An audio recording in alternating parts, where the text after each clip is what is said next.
Hi all, ഞാൻ വിദ്യ. ഹരിതം child development centre അവതരിപ്പിക്കുന്ന audio ടേപ്പിലേക്ക് എല്ലാവർക്കും സ്വാഗതം. ഇന്ന് നമ്മൾ വളരെ പ്രധാനപ്പെട്ട ഒരു വിഷയത്തെ കുറിച്ചാണ് സംസാരിക്കാൻ പോകുന്നത്. കുട്ടികളിലെ പരീക്ഷാ ഭയം അഥവാ എക്സാം ആൻസൈറ്റി. ഇപ്പോൾ പരീക്ഷാ സമയത്ത് പല കുട്ടികളിലും ഭയം, ഉത്കണ്ഠ, കരച്ചിൽ, വയറുവേദന, തലവേദന, പഠിക്കാനിരിക്കാൻ പോലും മടിക്കൽ എന്നിവ കാണുന്നുണ്ട്. പല മാതാപിതാക്കളും ഇത് മടുപ്പോ അനുസരണക്കേടോ എന്ന് കരുതാറുണ്ട്. പക്ഷേ പലപ്പോഴും അതിൻ്റെ പിന്നിൽ ഉള്ളത് ഉത്കണ്ഠയാണ്. ആൻസൈറ്റി അഥവാ ഉത്കണ്ഠ എന്ന് പറയുന്നത് എന്താണെന്ന് മനസ്സിലാക്കാം. ഒരു ഭയം അല്ലെങ്കിൽ ആശങ്ക തോന്നുമ്പോൾ നമ്മുടെ മനസ്സും ശരീരവും ഒരുപോലെ പ്രതികരിക്കുന്ന അവസ്ഥയാണ് ഉത്കണ്ഠ. ഹൃദയമിടിപ്പ് കൂടുക, കാലിൽ അല്ലെങ്കിൽ കയ്യിൽ വിയർപ്പ് വരിക, ശാന്തമായി ഇരിക്കാൻ കഴിയാതിരിക്കുക, എനിക്ക് ഒന്നും പറ്റില്ല എന്ന പോലുള്ള ചിന്തകൾ വരിക, ശ്രദ്ധ കുറയുക എന്നിവ അതിൻ്റെ ഭാഗങ്ങളാണ്. കുറച്ച് ഉത്കണ്ഠ സാധാരണമാണ്. അത് നമ്മളെ കൂടുതൽ ശ്രദ്ധയോടെ തയ്യാറാകാൻ സഹായിക്കും. പക്ഷേ അതിരുകടന്നാൽ അത് പഠനത്തെയും ആത്മവിശ്വാസത്തെയും ബാധിക്കും. പരീക്ഷാഭയം എന്നത് പരീക്ഷയോ അതിൻ്റെ ഫലത്തെയോ കുറിച്ചുള്ള അതിയായ ഭയവും മാനസിക സമ്മർദ്ദവും ആണ്. ചില കുട്ടികൾ പഠിക്കാൻ ഇരിക്കുമ്പോൾ തന്നെ എനിക്ക് ഒന്നും ഓർമ്മയില്ല എന്ന് പറയും. ചിലർ പരീക്ഷയ്ക്ക് മുൻപ് കരയും. ചിലർക്ക് വയറുവേദനയും തലവേദനയും ഉണ്ടാകും.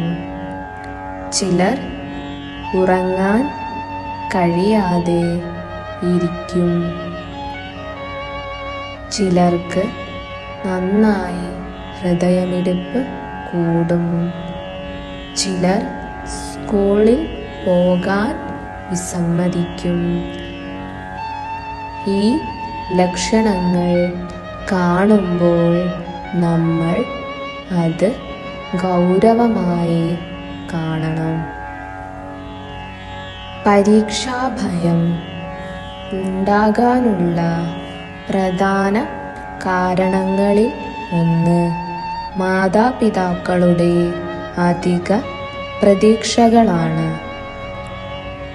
ഫസ്റ്റ് വേണം, ഫുൾ മാർക്ക് വേണം, നമ്മളെ ലജ്ജിപ്പിക്കരുത് എന്നൊക്കെയുള്ള വാക്കുകൾ കുട്ടിക്ക് വലിയ സമ്മർദ്ദമാകും.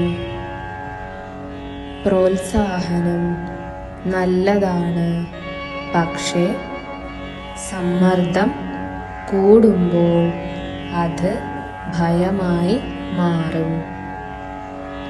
കുട്ടികൾക്ക് പരാജയവും ഭയവും കൂടുതലായിരിക്കും. തോറ്റാൽ അമ്മയും അച്ഛനും വിഷമിക്കുമോ? അച്ഛൻ അല്ലെങ്കിൽ ടീച്ചർ എന്നെ ശകാരിക്കുമോ എന്ന ചിന്തകൾ അവരെ അലട്ടും. മറ്റുള്ള കുട്ടികളുമായി താരതമ്യം ചെയ്യുന്നതും ആത്മവിശ്വാസം കുറയ്ക്കും. അടുത്ത വീട്ടിലെ കുട്ടി ഫസ്റ്റ്, അവൾ വളരെ നന്നായി പഠിക്കുന്നു എന്നിങ്ങനെ പറയുന്നത് കുട്ടിയുടെ മനസ്സിൽ അവൻ പോരെന്ന ബോധം ഉണ്ടാക്കും. ചിലപ്പോൾ പഠനക്രമം ശരിയായില്ലെങ്കിലും ഭയം കൂടും. സമയം ശരിയായി വിനിയോഗിക്കാതെ അവസാന നിമിഷം പഠിക്കാൻ ശ്രമിക്കുന്നത് കുട്ടിയെ ഭയപ്പെടുത്തും. ചില കുട്ടികൾ സ്വഭാവപരമായി കൂടുതൽ ചിന്തിക്കുന്നവരും പൂർണ്ണത വേണമെന്ന് ആഗ്രഹിക്കുന്നവരുമായിരിക്കും. അത്തരം കുട്ടികളിൽ പരീക്ഷാഭയം കൂടുതൽ കാണാം. മാതാപിതാക്കളായി ആദ്യം നമ്മൾ മനസ്സിലാക്കേണ്ടത് മാർക്ക് മാത്രമല്ല ജീവിതം എന്നതാണ്. സന്തോഷമുള്ള കുട്ടിയാണ് നന്നായി പഠിക്കുക. ശകാരിച്ചും ഭീഷണിപ്പെടുത്തിയും കുറച്ച് സമയത്തേക്ക് നിയന്ത്രണം നേടാം. പക്ഷേ അത് ഉള്ളിലെ ഭയം കൂട്ടും. കുട്ടി ഭയം പറയുമ്പോൾ ഇതൊക്കെ ചെറിയ കാര്യമല്ലേ എന്ന് പറയാതെ നിനക്ക് ഭയം ഉണ്ടെന്ന് നമ്മൾ മനസ്സിലാക്കുന്നു എന്ന് പറയുക. ഈ ചെറിയ വാക്കുകൾ പോലും വലിയ ആശ്വാസം നൽകും. കുട്ടിക്ക് സുരക്ഷിതത്വം നൽകുന്ന രീതിയിൽ സംസാരിക്കുക. നിനക്ക് കഴിയുന്നത്ര ശ്രമിക്കൂ. എന്ത് ഫലം വന്നാലും ഞങ്ങൾ നിന്നെ പിന്തുണയ്ക്കും എന്ന് പറഞ്ഞാൽ കുട്ടിയുടെ മനസ്സ് ശാന്തമാകും. ശരിയായ പഠനക്രമം ഉണ്ടാക്കാൻ സഹായിക്കുക. ഇടവേളകൾ നൽകുക. മതിയായ ഉറക്കം ഉറപ്പാക്കുക. താരതമ്യം ഒഴിവാക്കുക. ഓരോ കുട്ടിയും വ്യത്യസ്തരാണ് എന്ന സത്യത്തെ അംഗീകരിക്കുക.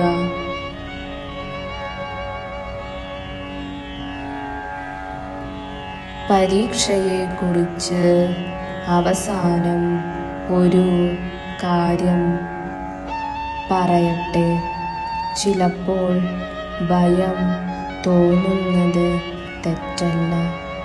എല്ലായ്പ്പോഴും ശാന്തമായി ഇരിക്കണം എന്നല്ല. ഭയം വന്നാൽ എനിക്ക് എന്തോ വലിയ പ്രശ്നമുണ്ട് എന്ന് കരുതേണ്ട. അത് സാധാരണ മനുഷ്യരുടെ ഒരു സ്വാഭാവിക അനുഭവമാണ്. പക്ഷേ അത് അധികമായാൽ പഠിച്ചതൊക്കെ ഓർമ്മിക്കാൻ ബുദ്ധിമുട്ട് വരാം. പരീക്ഷയിൽ എഴുതുന്ന രീതിയും ബാധിക്കാം. അതുകൊണ്ട് ഭയം തള്ളിക്കളയാതെ അതിനെ എങ്ങനെ കൈകാര്യം ചെയ്യാമെന്ന് കുട്ടിയെ സഹായിക്കുകയാണ് പ്രധാനം.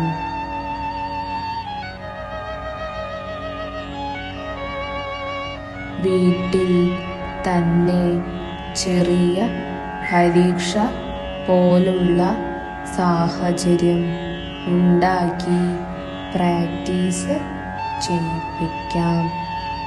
ഒരു സമയം നിശ്ചയിച്ച് ശാന്തമായ സ്ഥലത്ത് കുട്ടിയെ പരീക്ഷ പോലെ എഴുതാൻ ഇരുത്തുക.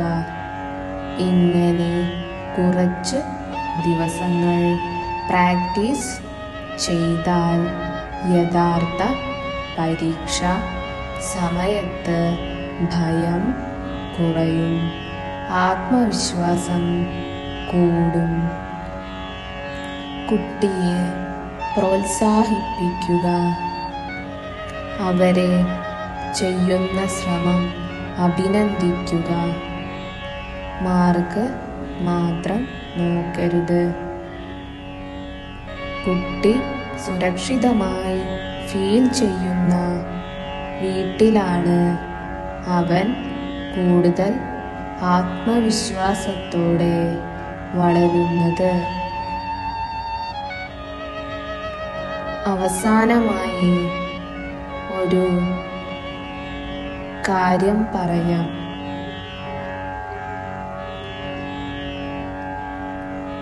കുട്ടി വളരെ അധികം ഭയപ്പെടുകയോ പരീക്ഷ മുഴുവനായി ഒഴിവാക്കുകയോ നിരന്തരം കരയുകയോ ശരീര അസ്വസ്ഥതകൾ ആവർത്തിക്കുകയോ ചെയ്താൽ മനഃശാസ്ത്ര വിദഗ്ധരെ സഹായം തേടുന്നത് നല്ലതാണ്.